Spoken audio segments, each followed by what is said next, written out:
The Rams may have struck gold with Kyren Williams and Blake Corum. They might actually be the best running back duo in the National Football League. We're going to get into and go deep into why this is the case, or why they're at least performing like this is the case. Before we get into it, be sure to like, subscribe, and comment. Also, be sure to follow me on all social media at JKBogan and check out today's sponsor, Sleeper, because you can get a 100% bonus match up to $100 on your first deposit using my code JKB. So not only does it help you out, but it also helps me out. Be sure to use that code. Check the link in the description for Sleeper. Get in on the action with Daily Fantasy and check out their $20 free entry. It's been sitting there. If you haven't gotten in on it, it's right there. You don't even have to deposit to use that $20 free entry. But again, if you're looking for an app, a great app that has football, baseball, basketball, all sorts of fantasy stuff, and daily fantasy, be sure to check out Sleeper. All right, so Kyren Williams and Blake Corum, it's really interesting because right now they have over 1,500 yards, 1,502 to be exact, between the two of them, and at least 100 carries per player. I went back in time and did some research. Shocker, I do that a lot. The last time that there's been 1,500 yards between two running backs with at least 100 carries, you'd have to go back to 2021, the year the Rams won the Super Bowl. Sony Michel and Darrell Henderson combined for 1,533. Then you'll go back to 2020, and the Rams did that with a trio of 100 carry guys, including Cam Akers, Darrell Henderson, and Malcolm Brown, over 1,600 yards, 1,668 to be exact. You go back to 2004, and Steven Jackson and Marshall Faulk both at least had 100 carries, and they had over 1,400 yards, 1,447 to be exact. So Kyren and Blake have already surpassed Marshall Faulk and Steven Jackson in 2004. That, I believe, was Steven Jackson's rookie year. In the 1986 season, Eric Dickerson combined with Barry Redden to go over 2,200 yards. That's not happening this year, obviously, but it goes to show you that Eric Dickerson had a lot to do with that. 2,288 yards for the 1986 Rams. How about 1981? 1,943 yards between the three of Wendell Tyler, Mike Guman, and Cullen Bryant in 1981. So you had to go all the way back to 1980, though, because Blake Corum is on pace for over 700 rushing yards this year. It would be the first time since 1980 when Elvis Peacock and Cullen Bryant for the franchise both had at least 700 yards in the history of the Rams franchise. So it's really interesting here. Like, we're talking about history potentially with these two, and you're starting to see a really confident Blake Corum, cool, collected, all that good stuff. So how much credit do the two of Kyren Williams and Blake Corum deserve, and how much credit does the offensive line deserve? Well, I think it's fair to credit both.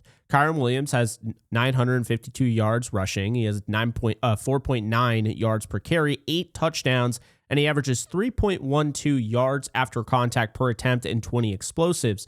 Blake Corum has 550 yards, fewer carries, of course, so that's why. 5.4 yards per carry, 4 touchdowns, 2.68 yards after contact per attempt, and 10 explosives. So, what do we gather from this? Well, Blake Corum has been more of the home run hitter, which isn't a surprise because, as I've said, pretty much all offseason and early in the season, I said the Rams wanted Kyren Williams to be their punishing bruiser running back who can do it all.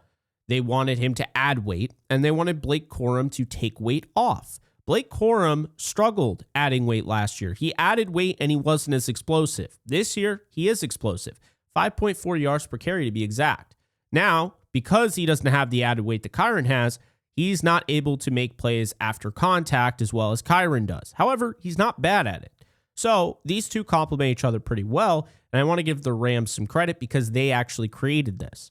Not only did they create this by asking Kyren Williams to add more weight and Blake Corum to lose weight, but they also created this by basically going out and actually prioritizing running the football when building their offensive line. That's right, Alec Jackson, great run blocker. Then, of course, from left to right, you got left guard Steve Avila, who has had a hard time staying healthy, but finally came back, and really this offense has not looked any better. It has not looked better since he took over. I mean, he has been incredible since coming back. Avila is one of the better run blocking guards. I also think he's one of the better pass protection guards in the league.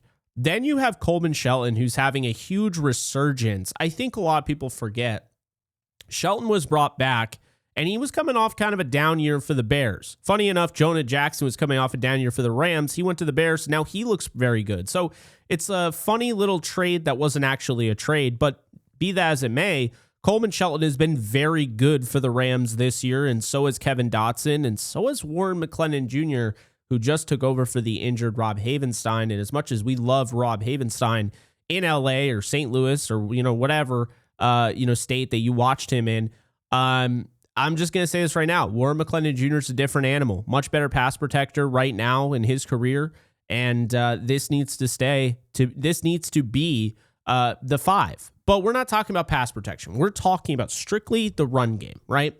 Blake Corum leads the NFL in EPA. Now, I want to make this very clear. I don't like expected points added. I never have. I mean, if you look, Brock Purdy has a higher EPA than Matthew Stafford. I don't use EPA. I don't care about EPA, but I at least present EPA because I know some people do. At running back, with at least 100 carries, he's first in EPA. Kyren Williams is 8th. I want to give Blake Corum a lot of credit here. I've been very harsh on him, and I think rightfully so. I was in my feels. I was at the 49er game in week 5. I'll be the first to admit that. Watching him drop the toss crack and then, of course, not getting credit for the fumble and it went to Matthew Stafford really pissed me off. And Blake Corum isn't the better pass protector when it comes to the two between him and Kyren. So it annoys me when people say, see, he's clearly better than Kyren when it's a different ballgame. It's like saying, buffalo wings are better than ribs because they have buffalo sauce in them and ribs have barbecue sauce and you prefer buffalo sauce in that moment. They're different things. Blake Corum is a different running back. Kyren Williams is a different running back. Kyren Williams is a do-it-all, do everything, but he's not going to hit you with as many explosives as Blake Corum because he lost that weight. He never really had the speed that we see with Blake Corum, but he took that weight off. So that's kind of how I want to see it as more complimentary. Kyren does it all. Blake Corum can hit the home run. It's actually very similar, obviously not on the level, but very similar to the Lions backfield. Kyren Williams, I think, is a better I've said this. He's a better running back than David Montgomery. Montgomery's a good running back. He can do it all. So can Kyren. Blake Corum is not as good, but he's a similar version of Jahmyr Gibbs. He's not anywhere near as fast and explosive, but he offers that kind of 1-2 thunder and lightning punch. And that is what the Rams clearly are valuing right now. It's why this workload has gone from this is Kyren's backfield to this is becoming a 50, 60, 40 backfield. Blake Corum the last 2 weeks is first in yards per carry, tied for first in rushing touchdowns, and 5th in rushing yards. Corum is on pace for over 700 yards, as I mentioned. Ronnie Rivers also ran for 5 yards per carry when these guys came out. So I obviously want to give a ton of credit to Blake Corum, a ton of credit to Kyren Williams. But I also have to point this out. This is the best run blocking offensive line. They have been number 1 per PFF all year. They know what they're doing. Credit to Sean McVay. The scheme works. On top of that, it's not just the offensive line. It's running 13 personnel and 12 personnel. The tight ends are blocking their tails off. The wide receivers are blocking their tails off. It is working. So how much credit does the offensive line deserve? A ton. The rushing success this year for the Rams is a 52.3% according to Ben Solak. That is the second highest since 2006 as far as the numbers go back. They've been number 1 again in run blocking per PFF pretty much all year. This is exactly why this didn't have to happen. The Rams were already, I believe, going to win the Super Bowl as long as they got a decent bill of health. But now you have MVP quarterback Matthew Stafford. I don't care what anyone says. Just because he has a great running game doesn't take away from what he's doing throwing the football. But anyway, you got Matthew Stafford, the MVP of the league, the best quarterback in football. You got the best receiver in football with Puka Nacua. You have the best running back room in football right now between Kyren Williams and Blake Corum. You also have the best red zone threat. He's leading all receivers in touchdowns in Devontae Adams. And oh, by the way, your tight ends have 10 touchdowns this year, and your offensive line has become impenetrable since they've gotten fully healthy and gelled. And that's all that while saying the defense has allowed the second fewest points in the league this year. So say what you will. I don't like this. I don't like that. I like Corum more. I like it doesn't matter. Doesn't matter who you like more. It doesn't matter if you like Kyron more. It doesn't matter if you like Blake more. This is working. This is a well-oiled machine. Ronnie Rivers came in and immediately had 40 yards on 8 carries. Jarquez Hunter could be rolling in this offense. This is a well-oiled machine. You were wrong if you did not believe that Coleman Shelton could be a part of this. You were wrong if you didn't believe in Steve Avila. I started to worry about Steve Avila, so keep in mind where I'm coming from. You were wrong if you didn't believe that the Rams could be the best offense in the league, because guess what? They're not just the best offense, they're the most complete, and they're very well balanced. They can beat you in a multitude of ways, and this has become an offense where if the Rams get up early on and they can get a lead on you, you aren't going to be able to keep up with them. The Rams ran over 250 yards against the Cardinals, and I understand it's the Cardinals, but every Cardinals game was close to the most part, except for Seattle and the 49ers. For the most part, they've played close games. They played the last 2 close games. They were in an overtime game against Jacksonville. The Rams had no issue. The Rams basically were like, pick your poison. You want to take away MVP Matthew Stafford? Okay, we'll just run the football. They couldn't stop either. This is the problem. The more people want to kind of sidestep what the Rams are doing, fine, live in denial. But this is the best offense in the National Football League, and guess what? They're not just running out of the shotgun like Jalen Hurts did last night when he turned the ball over 5 times, including twice on the same play. The Rams have a multitude of different ways they can attack you. They can attack you in 11 personnel, 12 personnel, 13 personnel. I'm going to give Blaine Grisack credit. My buddy, he said 13.5 personnel and 12.5 personnel. Do you know why he said that? Because Puka Nacua is like having half of a tight end and a receiver. So there you go. Or, excuse me, a full receiver and half of a tight end. The Rams have a well-oiled machine. That's the thing.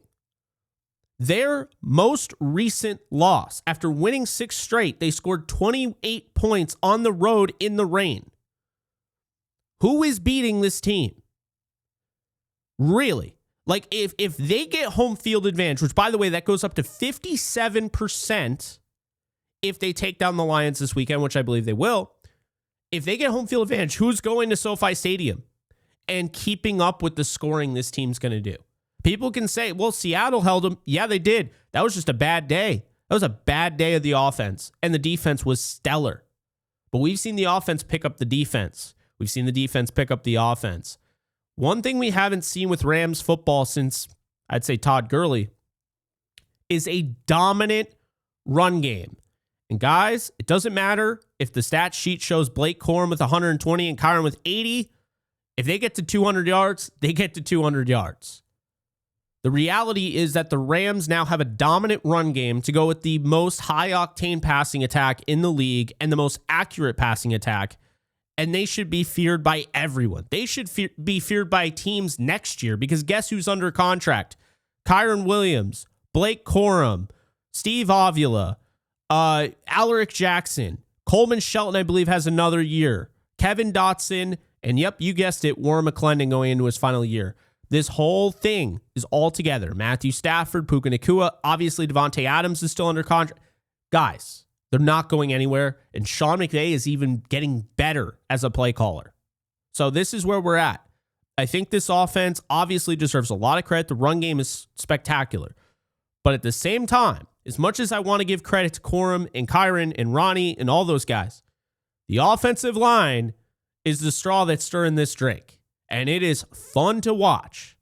The way that these guys are playing, look out. They're going to be a hard out any single Sunday, Thursday, Monday, Friday. It doesn't matter when they play. So yes, is this the best duo in the league? I'd probably lean Jahmyr Gibbs and David Montgomery because I think Gibbs is that much more explosive. But are they the most consistent?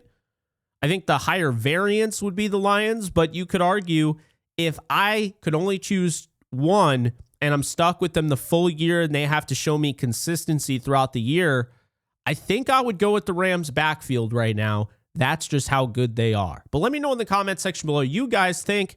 And again, let's not make this a Kyren Williams versus Blake Corum fest. And let's just finally admit, because I'm the one doing it, while I know Kyren Williams is the better pass protector, these two in unison can really help each other. And furthermore, I'm going to say this last thing. Sean McVay, if you ever watch my videos, and I know he's seen a few of them before. I just know, right? I know from a few people. If Sean McVay watches this video, please, for the love of God, give us 23 personnel. I need to see, I don't even need to see 23, 21, 22, 20. I don't care. Give us a split backfield with Kyren Williams and Blake Corum. Put them on the field at the same time and make defenses sweat. That's what I want to see. Anyway, let me know in the comment section below what you guys think. I'm Jake Ellenbogen, and I'm out of here. You guys take care. I'll see you soon. Later, folks.